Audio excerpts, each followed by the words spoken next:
Today on Censorship, I am delighted to be joined by Anita Howard, founder of In-House Corporate Event Planners, better known as ICE. With decades of experience shaping the event industry, Anita's journey is one of creativity, resilience, and entrepreneurship. We talk about what it takes to turn passion into a career, why sharing knowledge is vital for the next generation, and how to keep your spark alive in a fast-changing world. Hello, Anita. Welcome. Hi, this is Stephanie. Lovely to see you. Lovely to see you too. To get us going, would you be okay to introduce yourself? Yeah, absolutely. I'm Anita Howard. I'm the founder of a brilliant community called ICE, which is a community for in-house corporate event planners that we established about 11 years ago in London, and now we're in Germany, US, and just about to go to Singapore as well. So Nice. very exciting. And obviously, I'm a mother of one lovely, beautiful boy called Jack and a lovely husband who drives him mad. That's his job. I want to start from the beginning and ask you, what brought you to the world of events? Yeah, well, that's a really, really interesting question. I literally, when I was at school, I was going to become a lawyer. I really wanted to become a lawyer, but then met a boy and didn't do my degree, which scuppered that plan, and basically accidentally ended up going into publishing. And I literally met someone who basically said, what about events?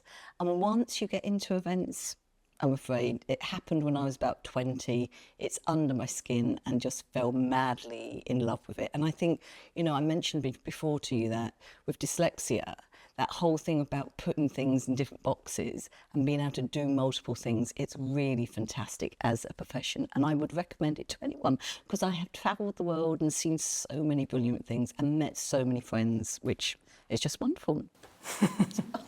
So you started in exhibitions, Yes. And in '96 you started your own agency? Yeah, Tell us a little bit absolutely. about how that came to be. So when I worked in, obviously I worked in exhibitions and events and everything else, and then basically I thought, I'm fed up of doing this, I fancy doing something different. So I was very brave and very lucky to have a husband who said, you're so unhappy in that event company, go and do something else. And basically I then set up my own agency.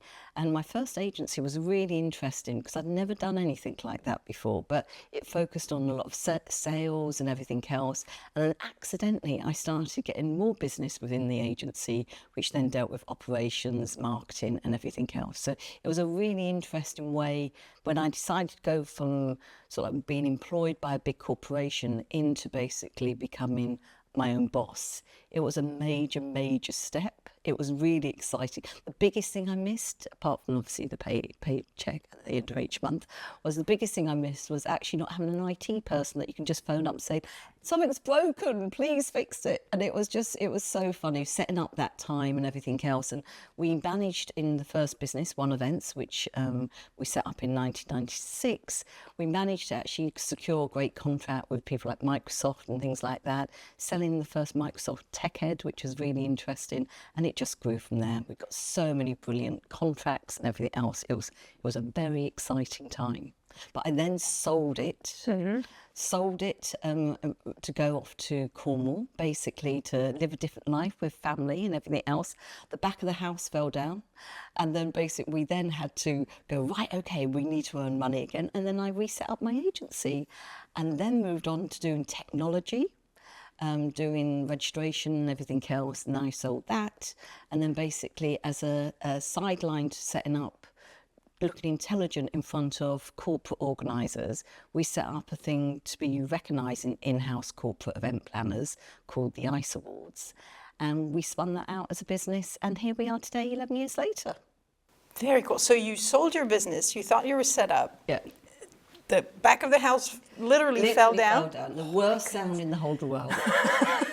So you had to go back to work. Yeah. And that's when you started ICE as a way to recognize in-house planners, exactly. Planners. Okay, so that's the gap you had seen. Tell us a bit about what the need was that you felt. So the biggest thing, that thing about, everyone talks about purpose now, but obviously 11 years ago there was a different word, which is actually enjoying what you do and everything else. And one of the things that we recognise within the corporate sector was that because event organisers are basically a small silo of business, they don't get recognised for the brilliant things that they do, and they're considered cost centres rather than actually being great creative deliverers, making sure budget happens and everything's delivered. And so we actually thought, let's try and recognise these people, because we're in our sector.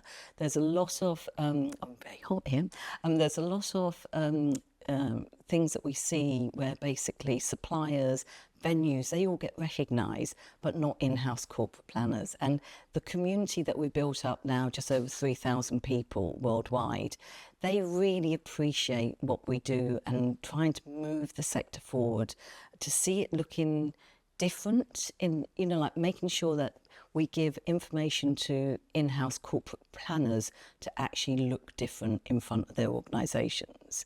And with our funding model is very, very interesting. So we actually have sponsors, partners, and they are suppliers and agencies. They usually want to sell to all these corporate event planners, and we actually have a thing: once you sign up with us, you do not sell. You basically stand out, you give the corporate information to help them look different, and therefore you build up a relationship, which is what ICE is about. So the corporates don't get sold to and the sponsors don't sell, but they sell in a different way. By creating value rather than pushing. Yeah, exactly. And also, you know that thing, we all know it's awful if you go to a bazaar or something and everyone's pushing things to, oh, please look at us and I can do that £10 cheap or whatever. And that is the old way of selling, isn't it? You know, that is a very old way of selling. And I think within our sector, there's often a lot of things that people are trying to do in an old-fashioned way when there's so much digital stuff out there. You know, we're here doing a podcast. There's lots of different ways. So we need to be smarter about how we actually engage with people. When you started, whether your first agency or ICE, I mean, starting something new can be daunting. Did you have any specific doubts or fears, or I don't know, we talk about imposter syndrome sometimes. Yeah. Is that something you were confronted to? Yeah. And how did you Yeah. learn to get over that? I think the biggest challenge when you go off by yourself to do something is obviously the salary. You know, like, we're not rich as a family. You know, you go, oh God, I've got to feed everyone and everything else. So that was the biggest worry you have. But I think the ultimate thing is the enjoyment of what you can do. But the imposter syndrome is whether you can get over that and move forward. Because I think one of the things that we always sit there thinking to ourselves is, can you do that thing? And will people join in? Because that's one of the biggest things, is when you're trying to do something new within a market, is people actually understanding what you're trying to do. Because 11 years ago, the corporate sector weren't really coming together, corporate event organisers. So will they follow? Will the suppliers understand this new way of selling? And even to this day, I've got to say, it's like pulling teeth still, but it's still, you get over it. You get more and more people supporting you. You know, I've mentioned, obviously, my lovely husband, Ken, who basically pushes me forward. Because as an event person, you know, that imposter syndrome, you're always behind the scenes and you're never up front. And he's helped push me and overcome that. So I think supportive family is very, very important. And also learning to give yourself time to step away from it if it gets too pressurised. Because you know what it's like, is you sit there going, it's got to be perfect, it's got to be this. And life isn't like that, is it? It's got, you know, it's got to be more chilled. Tell us a little more about the way your family supported you and became involved, because I do think that's a crucial part. Yeah, it started with the beginning when I was working for the big corporation. I actually was going home and moaning every day. So if you're in a job that you go back to your husband, and Ken just said to me one day, he said, for goodness sake, Anita, you're on 6 months' notice. Just hand your notice in. If you don't get a job, you're useless. But I have a feeling you will get a job. And that's when I decided. So it was all the time those little things of pushing yourself forward. You know, when you get that doubt in your stomach going, this isn't going to work. This isn't going to work. And then suddenly someone goes, go out and do it. Because I think sometimes in your darkest moments, you know, like when you go, I remember I worked for a brilliant company called Blenheim Exhibitions. They were the best exhibition company in the world because they looked at who the visitor was. They didn't care about the exhibitor, or they were paying the money. And it was amazing. They said, get the visitor right and life will be good. And when I kind of like left there, it was the best company I'd ever worked for. About 7 years later, 8 years, there's a reunion, and I felt quite low at the time and didn't really want to go. And Ken just went, just go, it'll be fun. And I think, you know, that family thing, and it always makes me laugh. This really does make me laugh. So my poor son, Jack, who's now 24, thank you, Jack, is at the age of 14, he was very good at doing design and photography and everything else. My husband's a designer by trade. And they basically used to work night and day to produce everything for us, so that we always looked a lot bigger, because this is when you set up a business, you need to look bigger than the person that's just, you know, like a little person by yourself. And it was quite funny because Jack, I always remember, because he walked in, our first event was at the British Museum for Ice, which is an amazing venue, and basically he walked in and he looked around and he just went, we're here, but this is what you do. And all his design was on screen, and he just, it was a real moment. And Ice would not have been what it is without both of them just making it just so cool. You know, like you just go, just so funny. And he's finally out of Ice. He's not even coming to Ice London, which I think is shocking this year. That's lovely, though. I like what you say also about you need to look bigger than you actually are. So there's a little bit of fake it until you make it attitude. The fake it till you make it. You know, it's that whole thing of look. So we have a thing. So Ice, there is only there's me, Jen, Anya, there's Ken, obviously, that works within the business, and we've got a freelance a person called Steph, who's amazing. But we all, like, everyone thinks we're a lot bigger. For what we achieve as a team, we're so much bigger. But because from a design point of view, from all our comms and everything else, it's about projecting what you would like to see as a person. Because I think that thing of not being true to what you actually believe, and I think everyone loves Ice because basically it's authentic. Everyone thinks it's really friendly, it's a safe place to be, and that has to come across on your team. And we haven't got a big team, so we have to make sure we're professional and keep smiling, going, yes, it's fine. So it requires some discipline. Yes. You're saying it requires also getting everybody on board. Yes. Also from the corporations, the agency, the sponsors. Yes. But you mentioned something about authenticity. This is part of, as far as I can tell, really one of your founding values. Yes. Is you want that to be to feel welcoming and to feel really cozy for everybody. Absolutely. That partakes. How do you stay true to those values? Into that North Pole, while also navigating the economic necessities, or have you had to make some hard choices, strategic choices? Do you know, it's really, really interesting because we're at that stage. We're obviously, we've been treating it as a bit of a hobby, dare I say it. And I don't mean a hobby as in, oh, it doesn't matter, like I'm doing it as a side. Like we are so passionate about trying to help corporate event planners. We haven't really commercialised it. Mm-hmm. So over the last 12 months, we've been having lots of conversations about what this potentially could look like. And to get to our next stage, we need to make sure we're turning over correct money. And so this is what our focus is, but we still make sure that the people we're bringing on board understand the values. And we have kicked a supporter out, a partner out, that just didn't understand the values of what we were trying to achieve. And it's not commercial. We have to get, and that's one of our biggest challenges. If you were to say something, what is your biggest challenge going forward? That is it, is commercialising it, making sure you keep the community small and big at the same time, that you're moving the structure over and forward. And I think that is going to be the really interesting thing, is how we maintain that, because we're just about to employ a couple more people.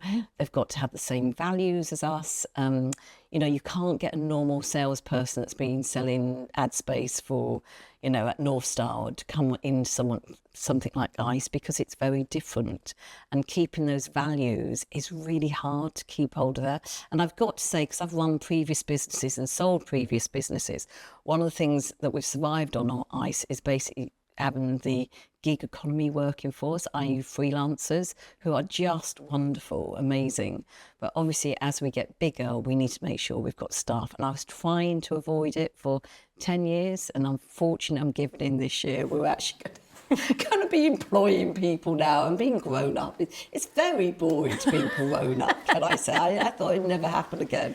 But it's one of the, I think when you set up a new business, it is one of the biggest things is to actually manage people, because I love my event world and everything else.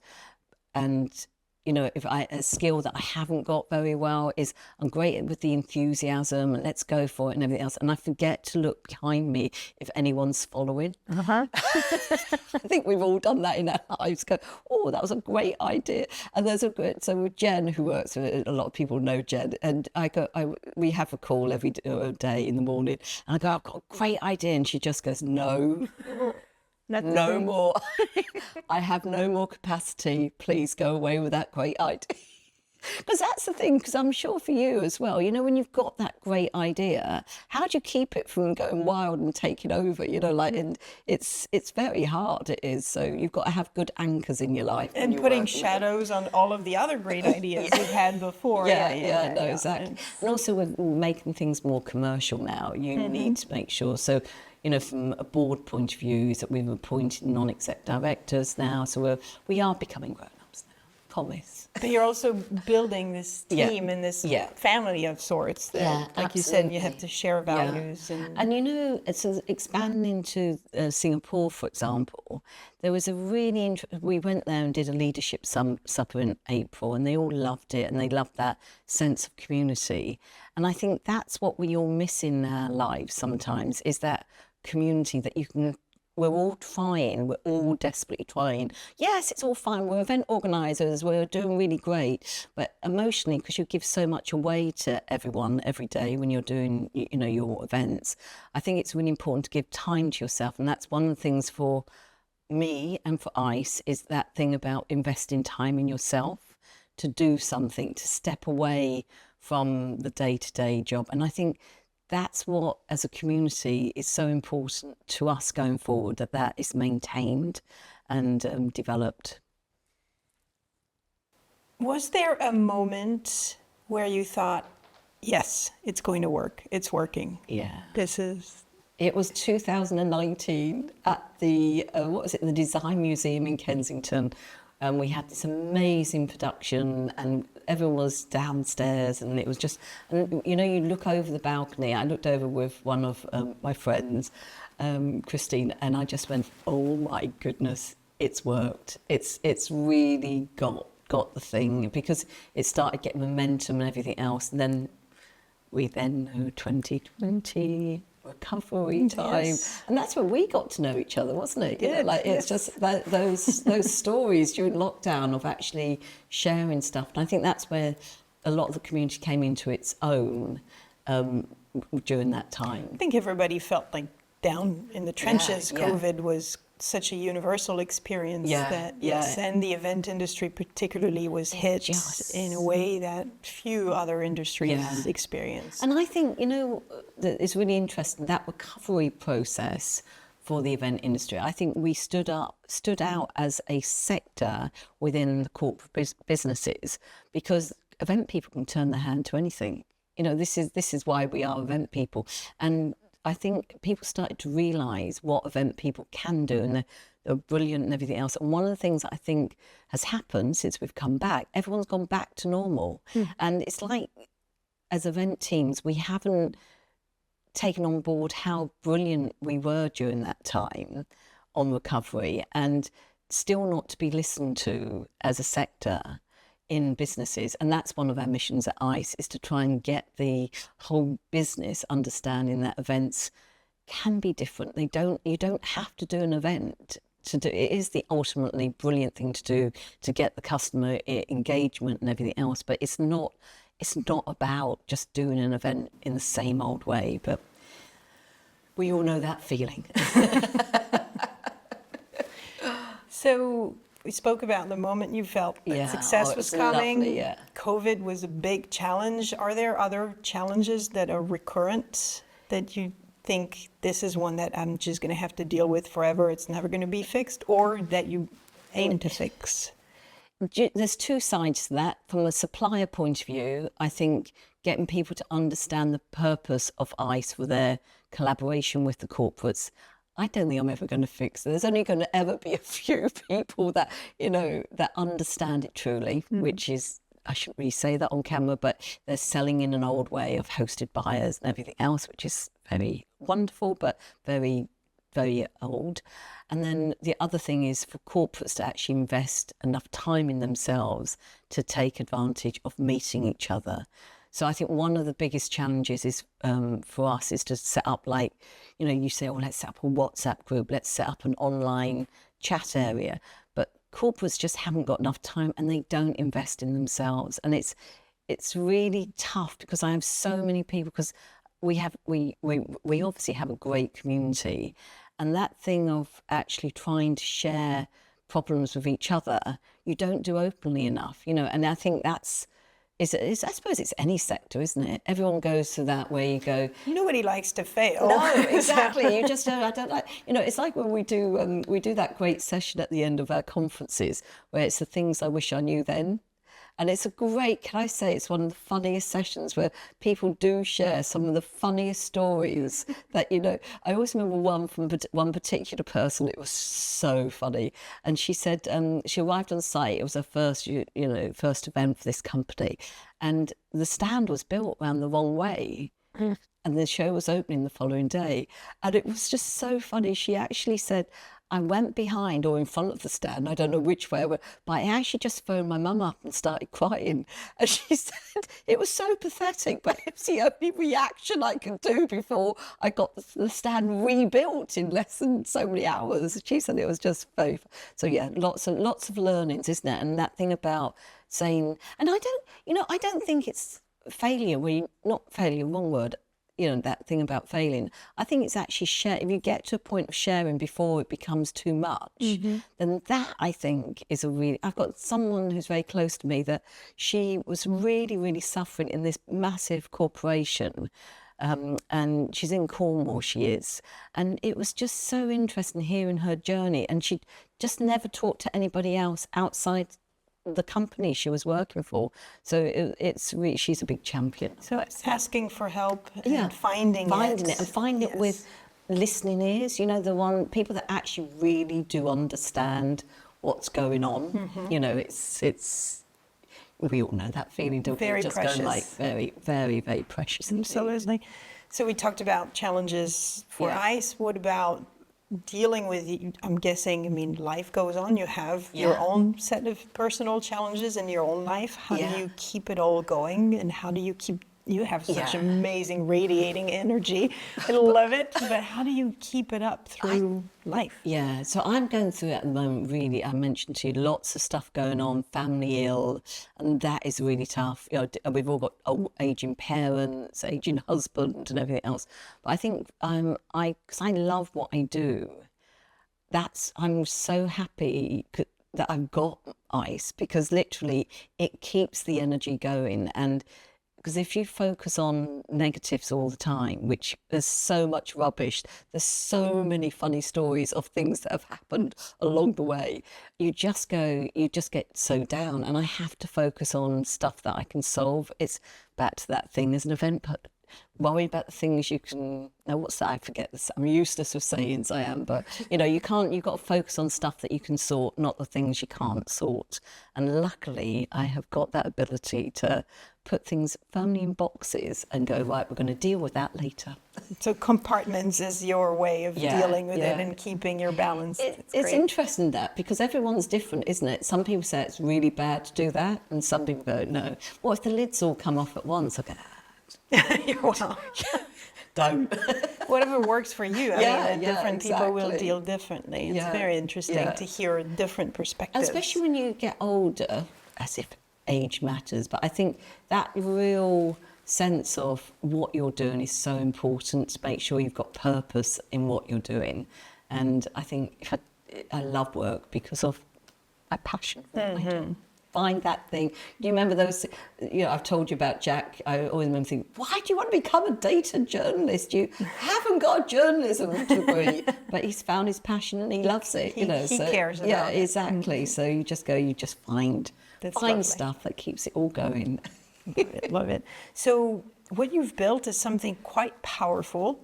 Are you thinking of selling it at some point? Life has always got to be that, isn't it? Because obviously I can't carry on forever. I'm going to have to find another passion. It's a big opportunity, I think, once the network is in the right kind of condition. What's the word? It is condition. That everything's in place that we've got. So I've got ideas on training. I've got ideas on more research and things like that. Once we've got our corporates empowered, then I think possibly there may be big opportunities to sell once we've actually got the right things in place to make it. Because I couldn't give it away to anyone yet. Notice the yet, until the right things are in place and people in place to position it. And you have mentioned before a bit of unfinished business. Yes. So what's the next big challenge you want to tackle within ICE? So there's a lovely event that I've had a vision in my head when I originally set up ICE, is to set up a Davos style event. For the events industry, for corporate events. And so I've got lots of ideas, and in fact I've got a meeting on next week about it, is about how we could develop ideas. Because every time anyone comes along to ICE, we try, because we have no budgets, we're an association in effect, we're a community, but we haven't got big budgets. So we always try, when someone comes to ICE, they leave with one little idea that they could put onto their events.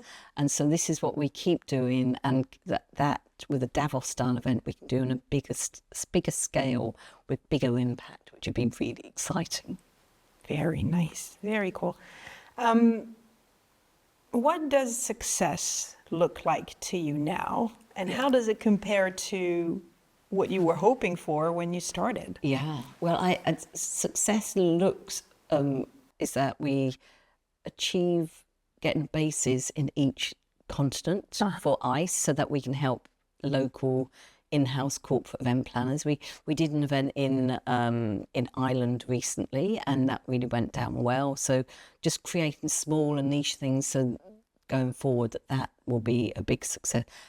Establishing my big event that I've got the idea for next year will be really, really big success.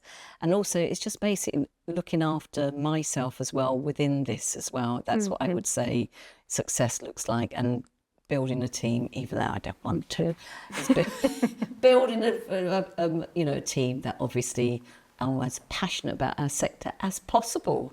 Building the right team. Yes, yeah, exactly. And I don't know how good I'll be at that, but we'll see. So that'll be the biggest challenge, I think, going forward. And what about the biggest accomplishment so far? What are you proudest of? Oh, that's a difficult one, that is. The biggest thing, I think it's actually just having a community of over 3,000 people talking to us. That I think is just a massive, massive achievement, because nobody else is doing that within the sector.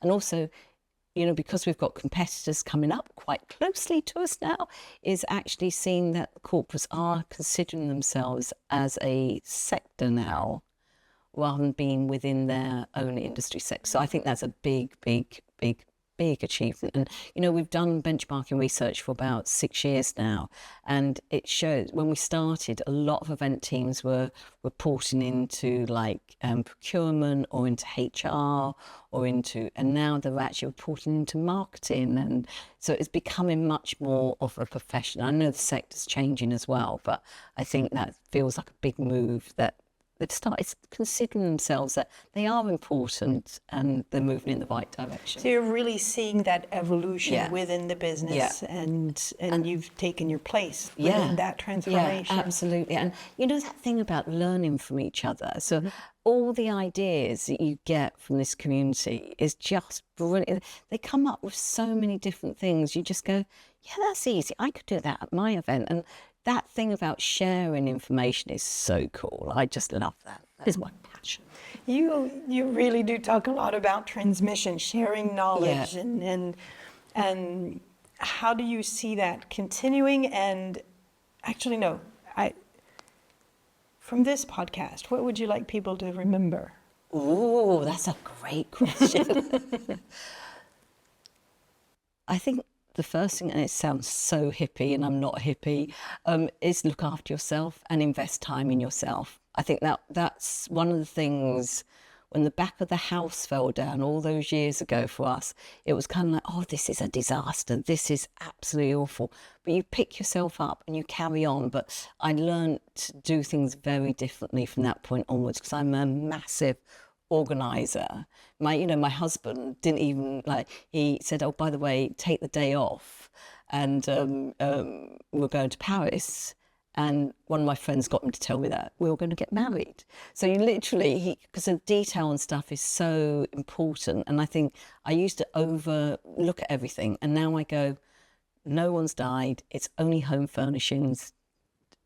Don't get too upset about it. And I used to take things very personally. So I think that's a big Not saving lives. We're not saving lives. We're just basically making people feel happy and together. But if it goes wrong, it's fine. It can happen. We can move on to the next one. Because we could all talk about those funny things that happened to us at events. My funniest thing I had at one of my events I did, it was a nice event. We were at the Saatchi Galleries on the hottest day ever, a bit like today. And we were doing a Eurovision Song Contest ping pong between the two galleries, okay, which I thought was a genius idea. It was so hot. The aircon broke down. It was just like, when you just go, and we had facial recognition as well on the registration desk. And basically the electric went down like 30 minutes before the event was due to start. And when you just go, so I'm calm. Focus on what you can control. Yes, absolutely. Exactly. Oh my goodness. I bet you've got some funny tales. Yes. Don't we all? We could all write a book. We should get together and write a book. Exactly, definitely. You have accomplished a lot, both in your personal and professional life with your agency and then ICE, and then you have a family and you made it all work together. How do you feel you are different? If you could talk to Anita from 20, 30 years ago, what would you want her to know? The biggest thing is just live in today, today's moment, and not try, as event people, I'm always planning a year ahead, and everything else. It's just living in today, because I think when I was 20 something, I remember telling you a funny story. When I was 25, I moved, I ran a brilliant event. It was Confex in the day when it was brilliant. And I got transferred to a new division. And the director said, it's the fashion division it was. So very hip and he said, anyway, I hear you want to be called event director. And I went, yeah, I want to be called event director. And he just said, you can call yourself what you want, but you're not getting any more money. Here's a Montblanc pen. I want you out every lunchtime, signing contracts with big exhibitors. And and that's what I would tell, because you have ambition when you're younger, but as event people, you're always planning ahead, and living in that moment, like sitting here, just having a chat, is more important than thinking, oh my God, I've got ICE building up back at Leverkusen. Yes, it's hard sometimes to exactly. keep that. What would you say to your younger self? I would say slow down. Yeah. I think it's the same vein of slow down, take stock of what's happening. Check with yourself. Do you really want to be doing this right now, or are you just going with the flow? Yeah. And I think if you stop and ask yourself, then you can really decide and really be in charge of your own life. And I think, with that thing about all the data, all the devices we've got, because Ken's always saying this to me, he's going, slow down. And to Jack, it's all the time. We're constantly going, like, okay, the next thing, we'll do this. And that's a really lovely one. I love that. Thank you. If you could leave one message for future leaders, because you are in, transmitting knowledge and that you like that, what would it be? I think is be kind. I think often within business, especially when you're a leader, we're all leaders of what we do, but that thing about being kind to each other and respecting that people are experiencing different things, like there's a lot of anger in the world and everything else, as we know at the moment. And it's actually, be kind, listen to what the other person's saying. And then I think we'll have a lot of happiness in the world, which is life, isn't it? Just life could get no better if that could happen. Mm-hmm. Lead with kindness. I like that. I like that a lot. What inspires you? Do you have, I don't know, a book, a podcast, a movie, something that inspires you that you think should be put in between all hands? Yeah, well, I love politics. I know we're not allowed to talk politics. So, the rest is politics. I'm an avid listener to. I love that podcast. My husband's into the rest is history. Oh, I love that. And I love Dish as well. It's a Waitrose pod. I shouldn't be promoting anything, but literally it's so much, because I love cooking.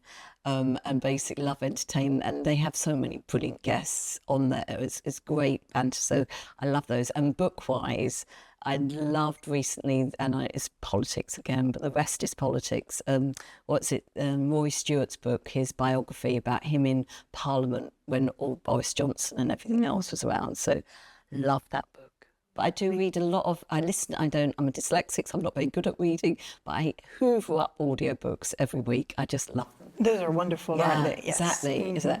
It's funny, this thing about podcasts and listening to things when you're on the move as well, when you're out. So I love Desert Island Discs, which is very old, isn't it? I don't know if you know that, but no.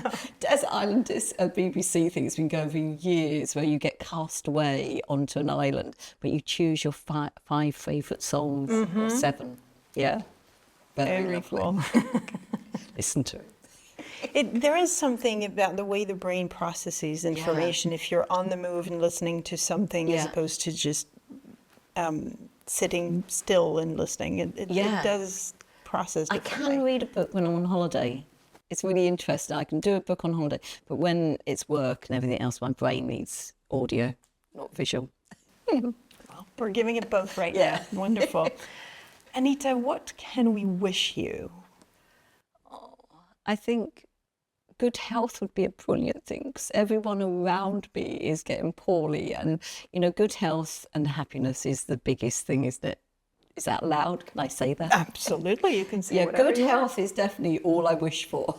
All right, there, you got it. I wish you very, very good health and lots of happiness. Oh, wonderful. Thank you. And I want to conclude on asking where our listeners can find you, follow you, contact you. Yeah, absolutely. So we have a lovely website called icehub.biz, and we're there.